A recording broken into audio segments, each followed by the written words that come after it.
Hi friends, మీలో ఎంతమంది జొన్న రొట్టె తెలుసు? జొన్న రొట్టె చేసే ప్రాసెస్: జొన్న పిండిలో వాటర్ వేసి బాగా మిక్స్ చేసుకోవాలి. ఎంత మంచిగా మిక్స్ కూడా చపాతీ ఎంత బాగా వస్తుంది. మనం సేమ్ చపాతీ పిండి ఎలా పిసుకుతామో అలా పిసుకొని పక్కన పెట్టుకోవాలి. జొన్న పిండి మనం ఆయిల్ ఏం యూజ్ చేయం, ఓన్లీ వాటర్. మంచిగా బాగా మిక్స్ చేసుకొని పక్కన పెట్టుకోవాలి. జొన్న పిండి చేసేటప్పుడు పీట పైన పౌడర్ వేసి, పొడి పిండి జొన్న పౌడర్ చేత్తోనే కొడుతూ ఉండాలి. మా మమ్మీ చాలా బాగా చేస్తారు జొన్న రొట్టె.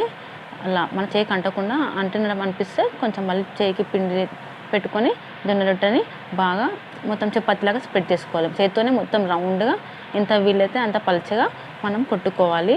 అలా కొట్టుకున్న చపాతీని మనం హీట్ చేసిన ప్యాన్ పైన వేయాలి. హీట్ చేసిన ప్యాన్ పైన వేసి కొద్దిసేపు అలాగే దాన్ని ఉండనివ్వాలి. దాని తర్వాత కొంచెం వాటర్ తీసుకొని దాన్ని బాగా స్ప్రెడ్ చేయాలి. మరి ఎక్కువ వాటర్ వేయద్దు. చపాతీని తడిసేటట్టుగా మన ఫింగర్స్తో మొత్తం చపాతీ పైన స్ప్రెడ్ చేయాలి. లేకపోతే మనం బ్రష్తో కూడా స్ప్రెడ్ చేసుకోవచ్చు.